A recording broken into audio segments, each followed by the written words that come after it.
ever had a dream? Yes. I didn't finish my sentence. Oh, okay. Well, proceed. Sorry. Okay.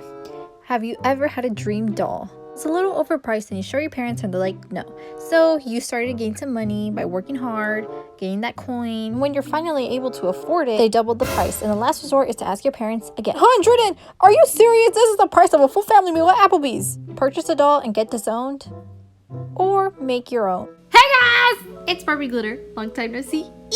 Guys, I've been wanting to make this video, but you don't know how terrified I am right now. Today, I am going to be doing doll customization for the very first time. Honestly, I don't think you should be taking advice from me. I would rather do this than spend $70 on a doll. So my goal is to transform a random doll into one of my dream dolls below the current price of my dream doll. Let's get started.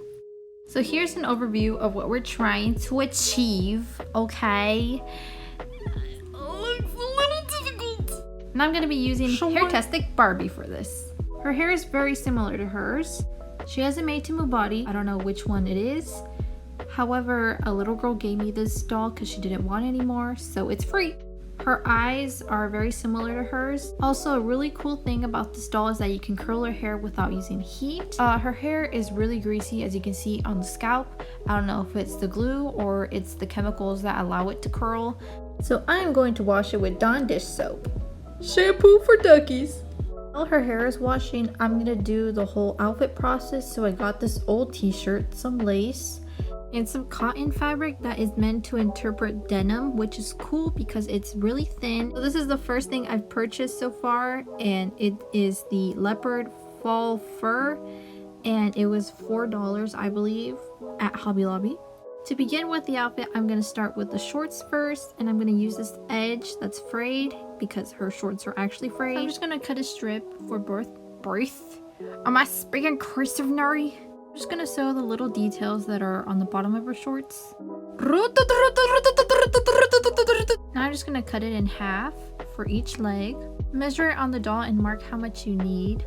I'm also going to follow that guide and create this curve that goes in, concave curve. Guys, I took geometry. But anyway, we're going to repeat the same process with this piece. So now that we've done that, we're just going to stack them on top, good side facing the inside, and sew along that concave curve we made. Now we open it up, and I'm just going to sew the little details that interpret the pockets and the zipper. You don't need to do this, but you know, I'm extra. Now I'm just going to sew the top of the shorts. To determine how much we need to sew the edges, I'm going to measure on the doll and fold those edges and make sure there's some space if you want to add Velcro. So the last step to complete the shorts, we're just going to fold it inward. Now we're just going to sew a V area in the crotch so we can slide some legs in there.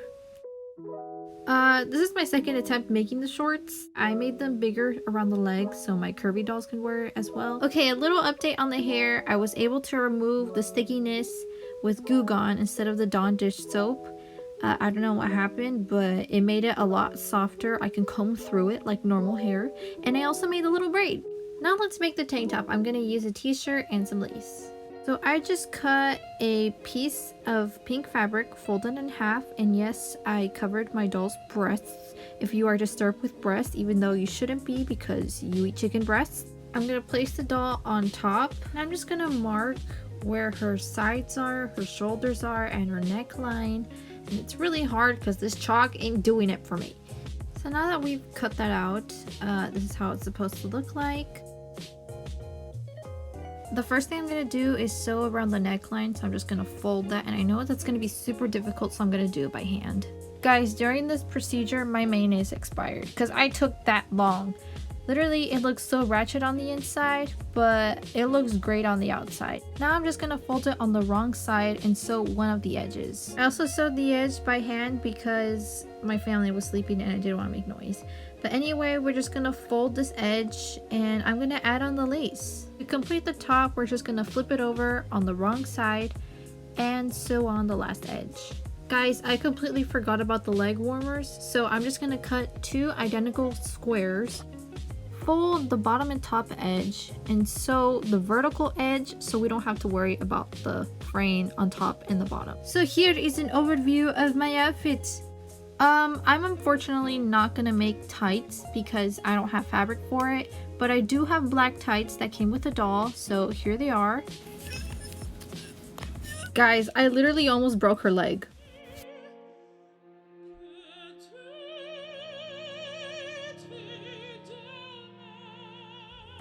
Cut a slit where the waistline is, and it slid like butter. They ask you how you are, you just have to say that you're fine when you're not really fine, but you just can't get into it because they... Here we have the leg warmers, and here's the outfit so far. Now we're gonna work on our last clothing piece, which will need some denim, the faux fur of course, some chalk, and scissors.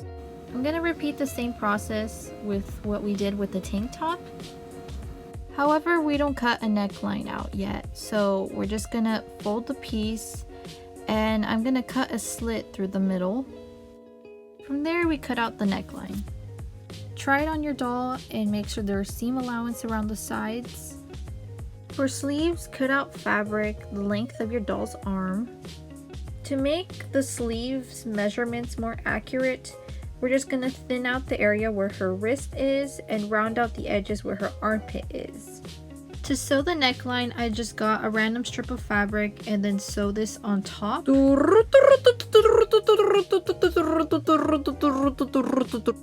So we cut the circle out, and now we have these tabs, and we're just gonna fold in these tabs inside, and look at that edge, it looks so clean. And for it to stay down, we're just gonna sew a straight line. I'm gonna do this by hand. Also, I'm just gonna use a template of the main piece so I can use that specific shape for the faux fur. I don't know how we're gonna attach it, but we're gonna do it soon. My biggest concern was cutting this incorrectly, so here I am using a Barbie comb to separate the strands of fur from touching the other strands. I'm not gonna attach the fur until the very end. You can do it whatever order, it doesn't really matter, it doesn't really interfere with the sleeves, but I'm already making the sleeves, so I'm just adding those denim details to make it more like a denim jacket. So we're gonna face the body piece on the good side and the sleeve piece on the bad side. This is the bad side, if you didn't know. That's the edge. Okay, so we're gonna put it on top and pin the whole edge to the other edge.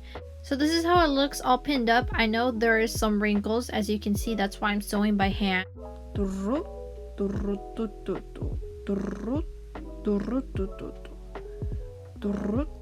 So we are almost finished with the coat. We're just gonna flip everything to the bad side and fold it, and we're just gonna sew along the sleeve and the waistline, kind of like an L shape. And we're gonna do that on the other side, and we're gonna worry about the other edges till the end. So now we just flip everything over. I'll recommend you use an X-Acto knife, especially the way I'm holding it, but it's what I had near me. So the last thing we're gonna do before we attach the faux fur is sew this entire bottom edge. We're just gonna get the fur side and make it face the bad side of the coat, and we're just gonna sew along the edge. I know it's gonna look a little weird, but you know, this is my strategy. I hope it comes out the way I think it will come out. So after we sew that, we just flip it over, and this is how it looks. As we are finished with the most difficult part, which was the clothing, and now I'm just gonna work on the shoes. I don't have burgundy shoes. This is a pair that I have like 3 versions of when they're all pink. I don't have acrylic paint, and I'm over here struggling using primary colors. Be a normal person, have common sense, buy the shade you need, no matter if you're broke or not. I had the biggest brain fart of my life. Like literally, I was just searching up different combos. You don't know how much paint I wasted doing this. So here's the first coat, and while I'm letting that dry, I'm just gonna choose any accessories that are similar to the doll's accessories. So here I am applying them. Please excuse my horrible hands and nails. But yeah, here is the finished look. She has her glasses and her necklace. And the last thing we're gonna do is reroute her eyelashes. So I watched a tutorial like, I don't know, 5 years ago from this channel called Eternal Snow Kiss, and she did her research. I've seen my other dolls that have rooted eyelashes, and it looks pretty accurate to me. The first thing she did was use a white gel pen and sketch out where she wants the eyelashes to be. Then she acupunctures it with a needle. So now we have to get some hair. I don't have doll hair, so I'm just gonna use my doll heads. I have 5 of the same doll head, so I'm gonna use one of these. I am so sorry, Miss Girl.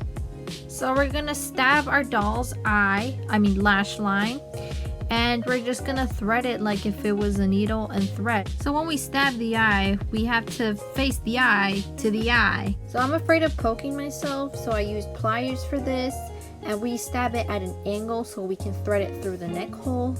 We tie a knot to one of the ends, and I suggest you use hair gel or water so you could be precise with this. And then we pull it out like so. So now that we pulled it out, there's gonna be a loop, and this is the hard part. You have to tell which one has the knot and the other one is free. So we gotta give it a little tug on both, and we can see that this one is the end. So the last thing to do is to groom them. Here I am with hair gel, kind of making them more sturdy. But to seal the eyelashes inside the doll's head, we're going to use fabric tack glue. I believe this is the same glue you use for rerooting doll's hair as well. So back to painting the shoe. This is how it looks so far. I already added the laces and the bottom part. I did a couple coats, and now we just have to seal it off. So this is what I'm going to use. This is the second or third thing I've purchased so far, and it's a gloss varnish. So it helps seal any acrylic paint. So this is how it looks so far. I'm gonna leave it to dry. It takes up to 72 hours. But yeah, here's the result. So I'm just gonna add up the total of what I spent making this doll and compare it to the actual price of the doll. So for the faux fur, I spent about $4.99, and if you didn't know, I purchased some needles specifically for her eyelashes, and that was $2.99. And lastly, the gloss varnish, and in total that would be $20.97. The doll today is worth around $128 to $50, so I believe I saved a ton of money.